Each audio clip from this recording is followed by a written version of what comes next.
যেভাবে যুদ্ধাপরাধের বিচার আমরা করতে পেরেছি, সেইভাবে ধর্মের নামে রাজনীতি বা জামাত শিবির মৌলবাদী যুদ্ধাপরাধের রাজনীতিও বাংলাদেশে আমরা নিষিদ্ধ করতে পারবো।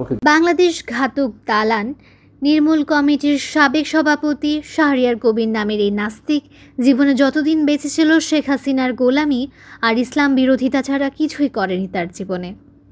ওয়াদে যখন বঙ্গবন্ধুর বিরুদ্ধে বিষোদ্গার করা হয়, বাংলাদেশের বিরুদ্ধে, সংবিধানের বিরুদ্ধে, ভিন্ন মত ভিন্ন ধর্মের বিরুদ্ধে, তার জন্য তারা কোনো পারমিশন নেয়। শেখ হাসিনার সরকার ক্ষমতায় থাকাকালীন তিনি বলেছিলেন, যারা বাংলাদেশকে পাকিস্তান বানাতে চায় তারা পাকিস্তানে ফিরে যাক। শেখ হাসিনার হাতেই বাংলাদেশ নিরাপদ। দেশ পরিচালনায় শেখ হাসিনার বিকল্প নেই।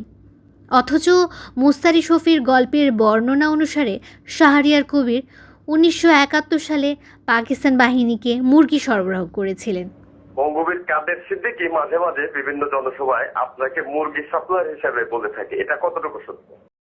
লেখক মুস্তারি শফির লেখা বেগম জাহানারা ইমামের স্মৃতির উদ্দেশ্যে চিঠি নামক বইয়ে শাহরিয়ার কবির সম্পর্কে এসব কথা উল্লেখ করা হয়েছে।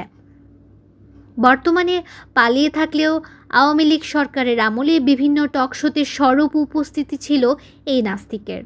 কখনো তিনি বলেন, সারা দেশের সরকারের নিজস্ব অর্থায়নে মডেল মসজিদ নির্মাণ সংবিধান পরিপন্থী। আবার কখনো 560টি মডেল মসজিদ বানাচ্ছে সরকার কাদের টাকা দিয়ে? আমাদের জনগণের ট্যাক্সের টাকা দিয়ে। এগুলো বানানো হচ্ছে, এটা সংবিধান পরিপন্থী। 560টা মডেল মসজিদ বানাচ্ছে সরকার কাদের টাকা দিয়ে? আমাদের জনগণের ট্যাক্সের টাকা দিয়ে এগুলো হচ্ছে। এটা সংবিধান পরিপন্থী, এটা আমরা বলেছি। আবার কখনো তাকে বলতে শোনা যায়, কোরআনের আইন দিয়ে বাংলাদেশ চলবে না। কেন জামাত বাংলাদেশের রাজনীতি করবে? আর ইউরোপে যদি নাৎসি পার্টি রাজনীতি করতে না পারে, ফ্যাসিস্ট পার্টি যদি রাজনীতি করতে না পারে, এবং বাংলাদেশে কেন তারা করবে?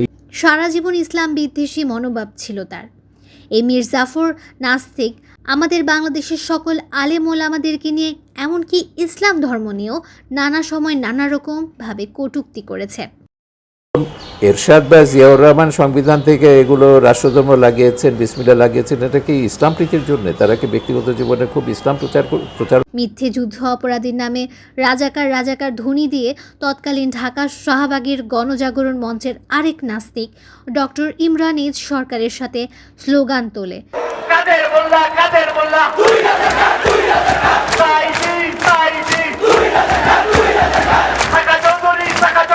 এবং দেশের আলেম সমাজের তৎকালীন বাংলাদেশ জামাত ইসলামের সেক্রেটারি মীর কাশেম আলী, অ্যাডভোকেট কামরুজ্জামান, জামায়াতের আমির মাওলানা দেলোয়ার হোসেন সাইদি সহ আরও অসংখ্য আলেম ওলামাদের বিরুদ্ধে মিথ্যে ষড়যন্ত্রে লিপ্ত হয়।